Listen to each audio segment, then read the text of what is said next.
अस्सलाम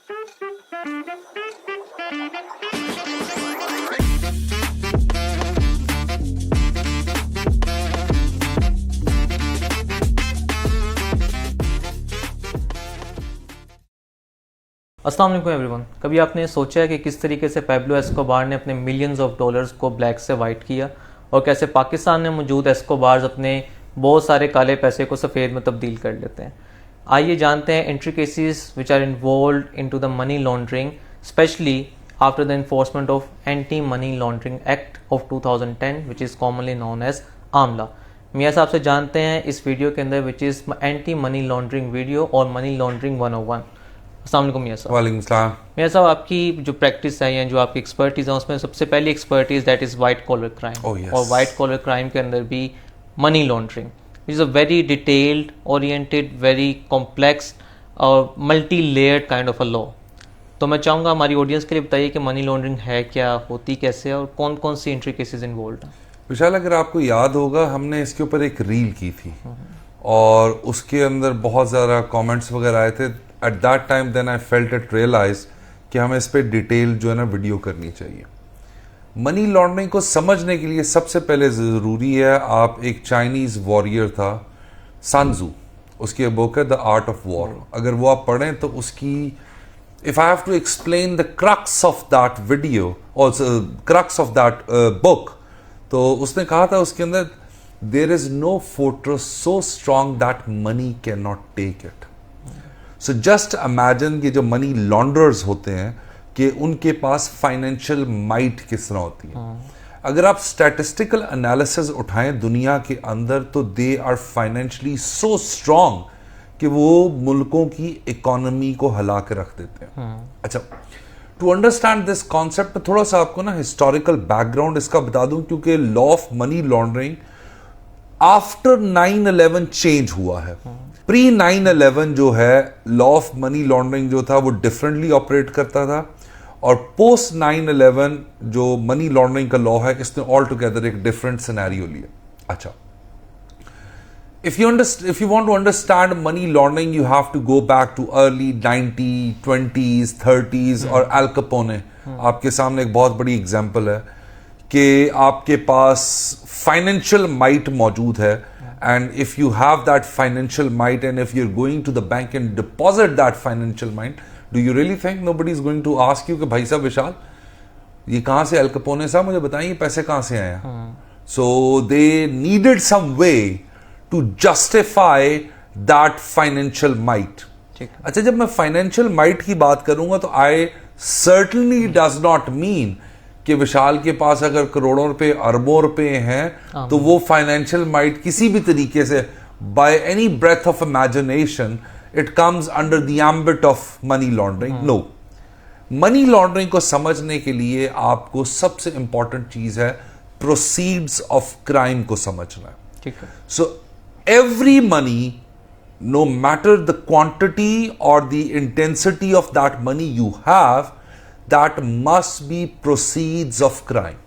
ठीक है कि जो पैसा विशाल के पास मौजूद है ये करप्शन का पैसा हो सकता है, ये टैक्स अवेजन का पैसा हो सकता है, ये किसी न किसी तरीके से किसी गलत काम करने के कॉन्सिक्वेंस के अंदर जो अर्न किया हुआ पैसा वो हो सकता है, या इसमें प्रोस्टिट्यूशन है, इसमें नार्कोटिक्स है, इसमें ड्रग्स हैं, इसमें इलीगल आर्टिफैक्ट्स को उसकी स्मगलिंग है, ह्यूमन स्मगलिंग है, प्रोस्टिट्यूशन है, इलीगल ब्रॉथल्स हैं, चाइल्ड स्मगलिंग है, so many things। So every money which you earn by way of illegal means is come under the ambit of proceeds of crime। So source of money जो है वो illegal, the origin, the possession of that money is illegal। Okay।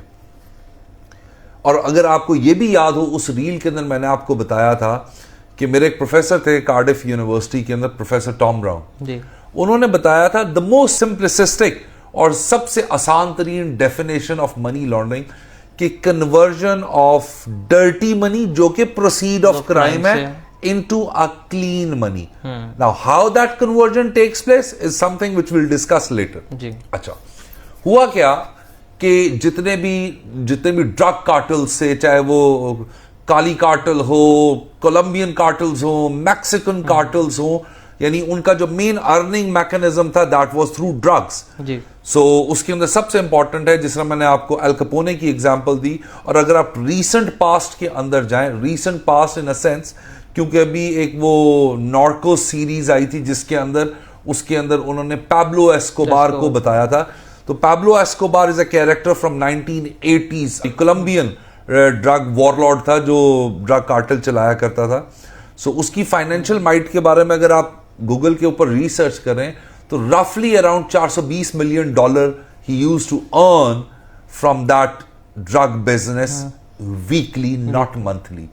और आज भी बहुत सारे जो hunters हैं वो जाते हैं कोलंबिया के अंदर उस जगह के ऊपर कि जहाँ पे उसकी रहाइशें रही हैं, जहाँ पे उसके वो ठिकाने रहे हैं, कि वहाँ से पैसे मिलें, क्योंकि वो पैसे इतने ज़्यादा होते थे कि उसको ज़मीन में दबा दिया, घरों की दीवारों में चुनवा दिया। सो मच सो कि अगर उसी टीवी सीरीज़ के अंदर आप देखें तो एक स्टेज के ऊपर जब उनके ऊपर रेड होती है तो अपने बच्चे को सर्दी से बचाने के लिए वो डॉलर्स के जो जितने भी रिप्स होते हैं वो सारे जला रहे होते हैं उसको गरमाइश देने के लिए। अच्छा, उसके बेटे का इंटरव्यू भी ये वो कहता है कि एक दफ़ा इतने पैसे आने लग गए थे कि we used to calculate the moneys in KGs. Yes yes, तो वो मशीन के थ्रू हो नहीं सकता था। सो इस वजह से फिर उस जो भी सारा कुछ। अच्छा, 9/11 ने बल्कि 9/11 पे आने से पहले मैं आपको एक और चीज बात बताऊं, दुनिया के अंदर बहुत सारी टैक्स हेवन्स मौजूद हैं, जिसके अंदर पनामा आपके सामने है, फिर उसके बाद वो जो ब्रिटिश वर्जन आइलैंड्स हैं, स्विट्जरलैंड आपके सामने है,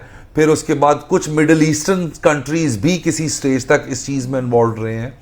तो ये तमाम की तमाम टैक्स हेवन्स हुआ करते थे जहां पे प्रोसीड्स ऑफ क्राइम को जाके शेल्फ किया जाता था और ऐसे प्रोसेस में गुजारा जाता था जिसके बाद वो पैसा बिल्कुल नीट एंड क्लीन हो जाता था।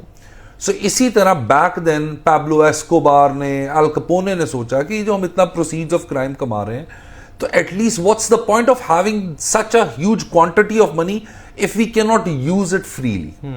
There comes that process, that filtration machine, that conversion method, जहां से डर्टी मनी ऐसे प्रोसेस से गुजरता है कि वो साफ सुथरा होकर निकलता है। तो उसके लिए विशाल साहब, the first stage is placement.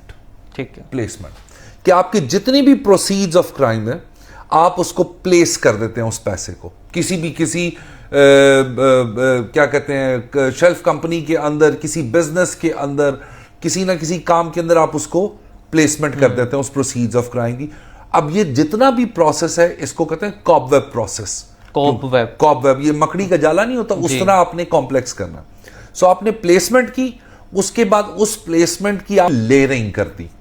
ठीक है, अब लेयरिंग के अंदर असल मकड़ी का जाला बिछाना होता है कि इतनी फाइनेंशियल कॉम्प्लेक्स ट्रांजैक्शंस की जाएं कि ह्यूमनली वो पॉसिबल ना हो उनको डिटेक्ट करना प्लेसमेंट की स्टेज के ऊपर कि ये प्रोसीड्स ऑफ क्राइम थी। For instance I give you an example कि मेरे पास प्रोसीड्स ऑफ क्राइम है, वो पैसा मेरे पास प्रोस्टिट्यूशन का हो सकता है, मेरे पास वो पैसा किसी गैंग वॉर का हो सकता है, नारकोटिक्स का पैसा हो सकता है। मैं अपने बैंक अकाउंट के अंदर डालूंगा, मुझे पूछेंगे कहां से पैसे हैं, तो मैं क्या करूंगा, मैं क्या करता हूं, मैं 4 गाड़ियां खरीदता हूं, उन गाड़ियों के ऊपर मैं इन्वेस्टमेंट करता हूं। इन्वेस्टमेंट इन अ सेंस 4 गाड़ियां खरीदी, उनको रेंट पे लगाया, उसके बाद एक गाड़ी मैंने आपको दी, एक सामिर को दी, एक विशाल को दी, उसकी अर्निंग का जो पैसा आया उससे एक गाड़ी और ली, उस गाड़ी को खरीदा, वो मैंने अली को दे दी, अली से गाड़ी जो थी वो उसको बेचा मैंने।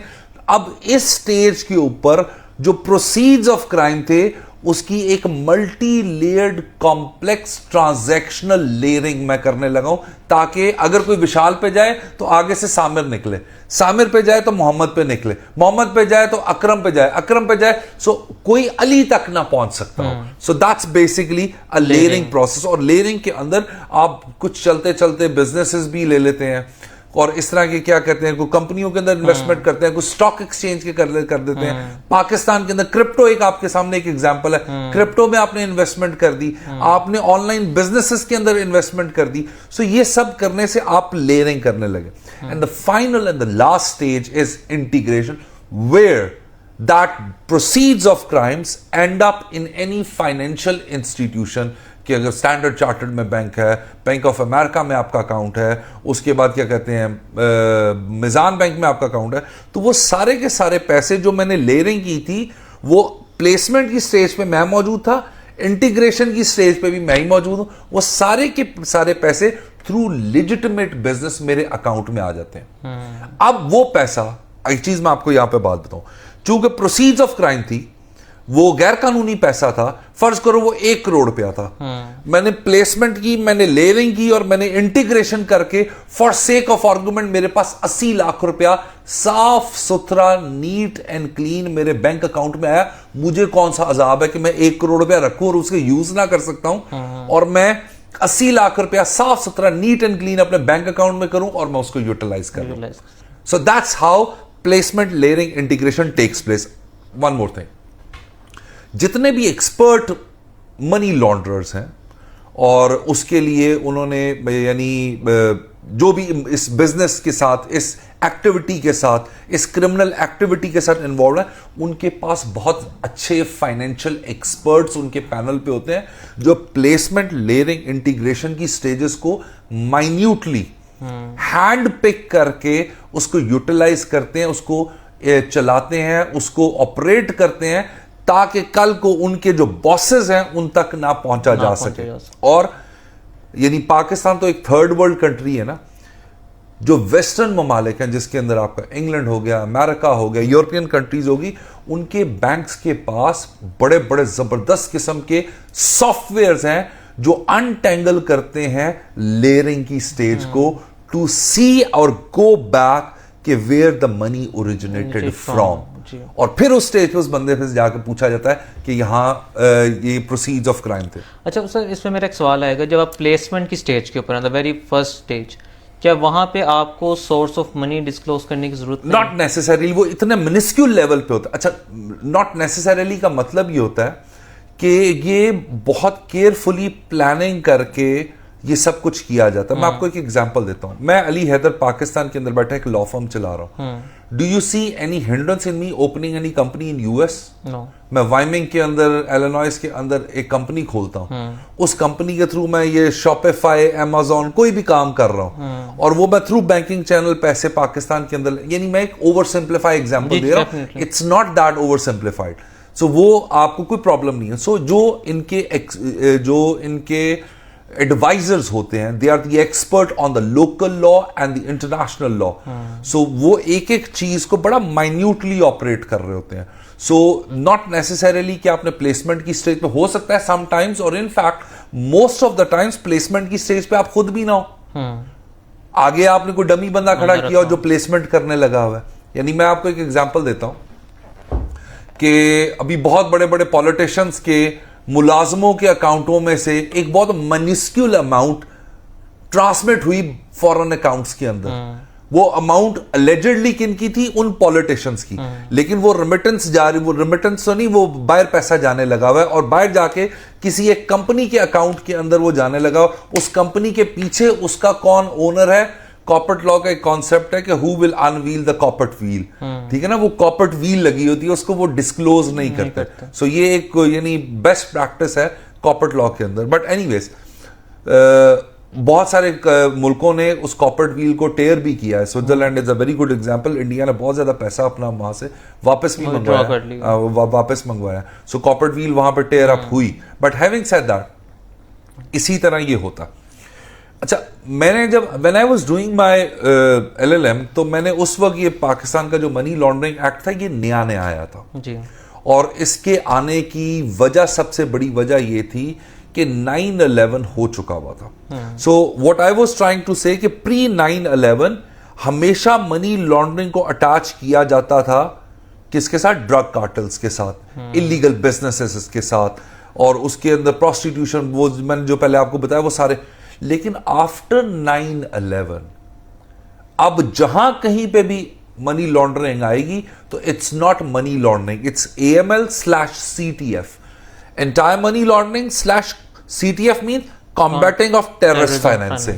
कि दुनिया के अंदर जितनी भी टेररिस्ट फाइनेंसिंग होती रही है उसके लिए जो सबसे बड़ी source for those terrorist financing होती थी, that was through money laundering. और उसमें भी the most classic and the most viable, the most easiest way is trade based money laundering.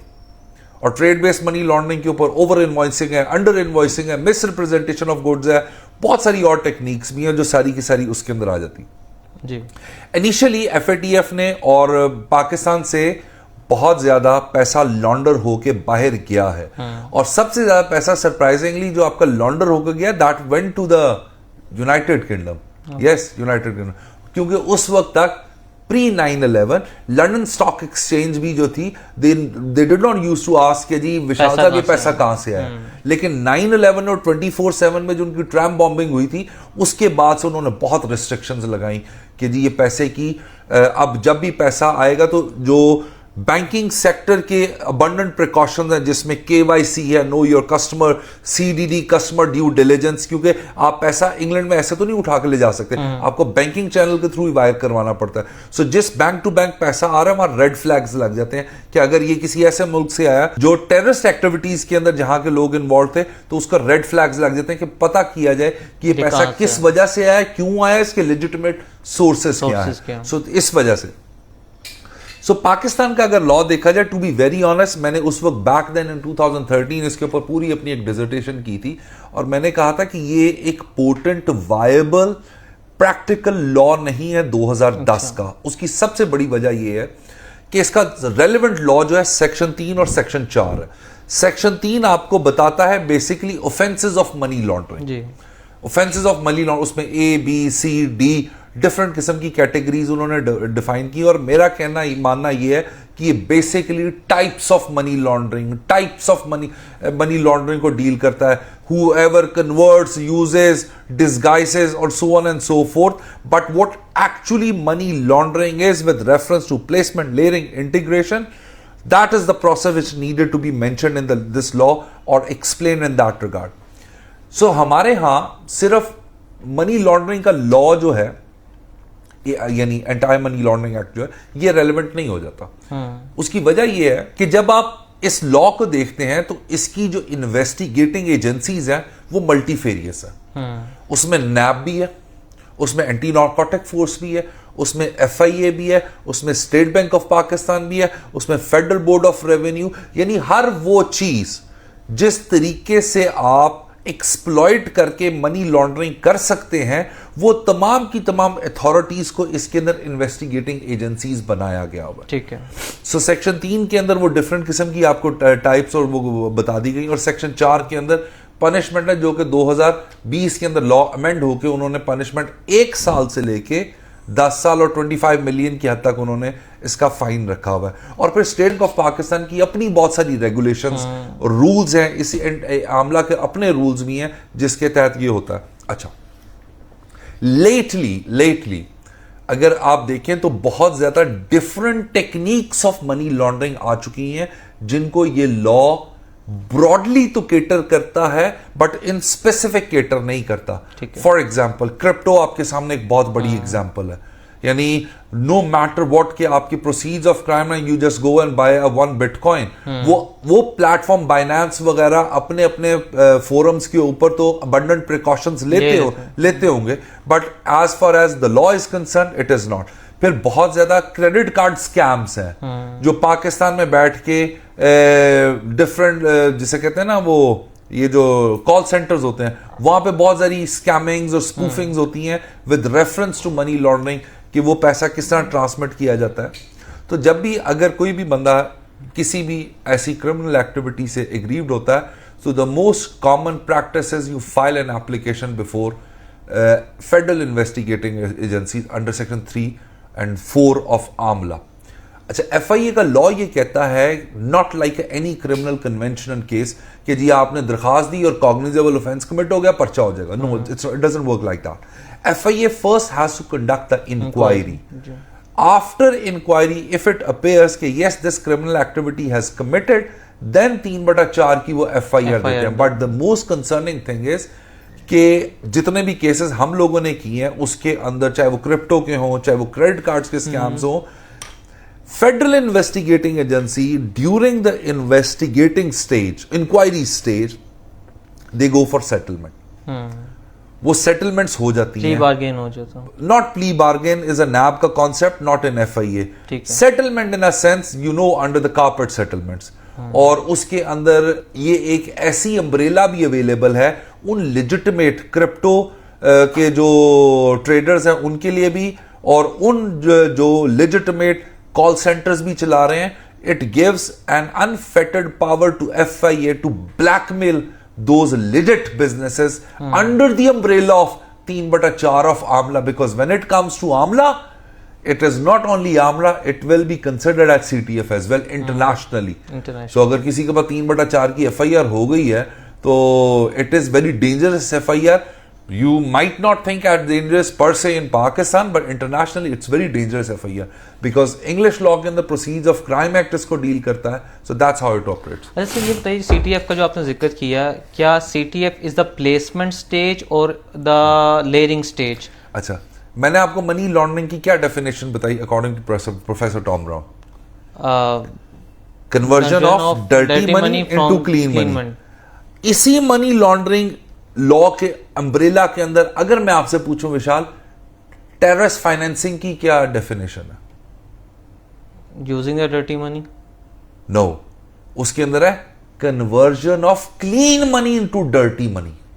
ठीक है. क्योंकि जो रिसर्च अवेलेबल है वो कहती है 99.9% जितनी टेररिस्ट फाइनेंसिंग हुई है वो चैरिटी फंडिंग से हुई है. ठीक है. सो चैरिटी वाला पैसा was a clean money, but when it was used to execute those terrorist activities, it converted into a dirty money. तो ये आपके जो प्रोफेसर ब्राउन है उनकी डेफिनेशन को तो कॉन्ट्राडिक्ट कर गया ना.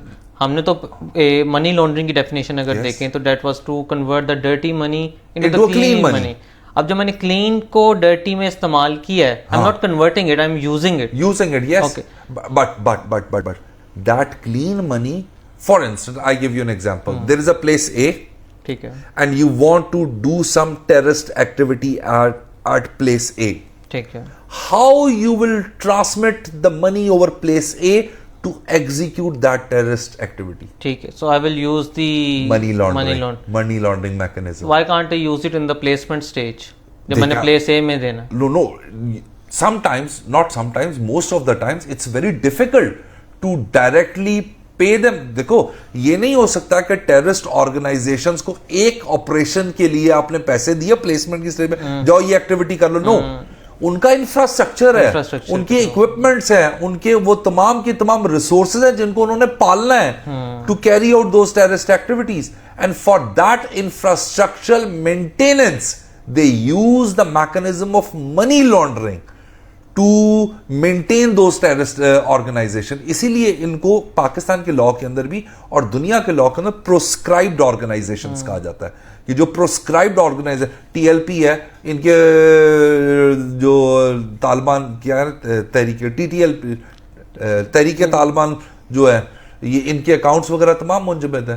फिर अगर आपने इसको देखना, दुनिया के अंदर बहुत सारी जो चैरिटी मनी से टेररिस्ट एक्टिविटीज हुई हैं, दुनिया के अंदर बहुत सारी ऐसी चैरिटीज हैं जिनको अमेरिका के अंदर, इंग्लैंड के अंदर, मिडिल ईस्ट के अंदर और पाकिस्तान के अंदर जिनको बैन कर दिया गया. So terrorism is can not be termed as a proceeds of crime, they are the end product rather than product के वो उससे होता क्या. मेरी अंडरस्टैंडिंग ये कहती है कि आप जब भी कोई टेररिस्ट एक्टिविटीज के लिए आपको फाइनेंसेस चाहिए होते हैं, you use the mechanism and mode of money laundering to execute and carry those. So I'll get the money from proceeds of crime, I'll do the layering, I'll do the integration into a person or company's account, and then I'll do the charity from that company's account to the place A. कि भाई ठीक है, मेरी तरफ से तुम्हें charity है, तुम एक organization हो, तुम हिंदुइज्म इस्लाम के ऊपर बड़ा काम कर रहे हो, और वो लोग उसकी गाप के अंदर रह के टेररिज्म एक्टिविटीज. ठीक है. सर, इंडिया में बड़ा एक अच्छा चीज वो लेके आ रहे हैं कि अब रिक्शे वाला या ठेले वाला भी कैशलेस हो गया. Do you believe that going cashless would actually actually lower the rate of the money laundering? विशाल, खुदा वाहिद शाहिद है. आप मेरी वो रिसर्च देखना, बैक इन 2013 आई रिकमेंडेड, और मैंने 4 मुल्कों के लॉ की क्रिटिकल एनालिसिस किया था यूएसए, यूके, पाकिस्तान, इंडिया और पांचवा था किंगडम ऑफ सऊदी अरेबिया। 5 मुल्कों के मैंने लॉ पे किया था। मैंने कहा था पाकिस्तान के अंदर it is next to impossible to detect, traced और capture these money laundering. Why? Cash based transactions. Pakistan is a cash based economy. Yes. अभी रिसेंटली पिछले साल जब मैं इंग्लैंड गया हुआ था, London is total cashless. So दुनिया मूव हो चुकी है because when you are cashless you are operating through plastic money, every single transaction is account for and there is a trail of it. अच्छा, अब इससे मजेदार चीज ये निकलती है कि आपका भी एक्सपीरियंस रहा होगा, आप रेस्टोरेंट्स में जाते हैं ना तो कहते हैं जी कार्ड पे पेमेंट नहीं होगी, कैश पे पेमेंट होगी। अब उसके 2-3 रीजन हो सकते हैं, वो एफबीआर से बचना चाह रहे हैं, कुछ भी करना चाह रहे हैं, बट वी आर सेल्फ, हमारा इंस्टीट्यूट ही प्रमोट करता है कि कैश बेस्ड काम होना चाहिए। बट आप वाली बात आपने इस पर रिसर्च भी की कि cash based transactions are actually leading to more money laundering, और इतने कॉम्प्लेक्स तरीके से कि वो पकड़ी नहीं जा सकती। विशाल, अभी आपने मेरे पास जब हम ये स्टार्ट करने लगे थे, आपने और सामर ने एक घर देखा, जी 53 करोड़ रुपए का घर खरीदने के लिए। मैं आपको बताता हूँ, उस 53 करोड़ के घर को just imagine, 53 crore would be around few million dollars. Definitely. तो अगर आप मुझे फ्यू मिलियन डॉलर्स दो, फ्यू मिलियन डॉलर्स का मतलब 20-25 मिलियन डॉलर तो होगा 53 करोड़ रुपए, बल्कि इससे भी ज्यादा होगा। तो मुझे दो, मैं आपको आधे घंटे के अंदर खत्म करके दिखाता हूँ। That's a dilemma of Pakistan. All what they will do is that house is in DH है ना, क्या होगा, उधर जाऊंगा वो कैपिटल गेन टैक्स लगा देंगे। That's it, that's it. But nobody is going to evaluate कि ये 2 कनाल का घर 53 करोड़ रुपए का कैसे हो गया, कैसे हो सकता। That's the problem with the Pakistan. Final question में अगर हम लेके जाऊं तो कुछ हमारी गवर्नमेंट ने ऐसी स्कीम्स निकाली थी कि आप अपने पैसे लेकर आएं और हम आपसे नहीं पूछेंगे कि आपने एक पैसे credit goes to president Asif Ali Zardari sahab. So जब ये जरदारी साहब ने 2008 वाली गवर्नमेंट में ये ऑर्डिनेंस लेके आए थे, एफएटीएफ ने बहुत चीखें मारी थी पाकिस्तान के अंदर कि इस तरह तो आप तमाम के तमाम प्रोसीड्स ऑफ क्राइम को लेजिटिमेट कर देंगे। और उसके बाद फिर वो नवाज शरीफ साहब की गवर्नमेंट में भी रेकन आया और इमरान खान साहब की गवर्नमेंट में भी आया। The dilemma is, but again जो since I am not a financial expert in terms कि what it contributes into the economy of a country, but अगर आप स्टैटिस्टिकल एनालिसिस करें दुनिया की इकोनॉमीज का कि वेस्ट ने भी अगर इसके ऊपर क्लॉग लगाया, उसकी सबसे बड़ी रीजन है कैपिटल फ्लाइट। कि जितने भी मनी लॉन्डरर्स होते हैं ये मुल्कों की इकोनॉमियों का बेड़ा गर्क करते हैं। सर जस्ट इमेजिन कि क्रिप्टो के अंदर 2021 के अंदर टोटल 8.1 बिलियन डॉलर जो है वो ट्रेड हुआ है। सो पाकिस्तान 1-2 बिलियन डॉलर मांगता फिरता है और 8.1 बिलियन डॉलर इकोनॉमी से सक करके किसी और जगह इंजेक्ट कर दो, इकोनॉमी तो गई। सो इस वजह से इनकी फाइनेंशियल माइट की वजह से जो है ना ये दे से कि it has to be account for. And ironies के जिन लोगों ने इन स्कीम्स के अंदर पैसे लगाए थे बाद में उनको नोटिस भी आ गए। Sir thank you so much, it was such a wonderful, it was a very, it is very complex topic, but वो जो टाइम स्पैन के अंदर कन्फाइंड, हमें उसे कन्फाइंड रह के करना पड़ता है। हमारी ऑडियंस का वैसे ही अटेंशन स्पैन जो है वो बहुत कम है और कहते तो हैं कि डिटेल वीडियो बनाएं, बट हमारी कोशिश है कि उसको टाइम लिमिटेड करके चलें। It was very interesting topic, और जिस तरह की मियां साहब की रिसर्च है and I personally believe in that too, जिस तरह इंडिया प्रोग्रेसिव होके कैशलेस जा रहा है, we also need to go cashless and more of the plastic money, because only then we'll be accountable for every single penny and there will be lesser money laundered then. Thank you so much. Stay tuned for the next video.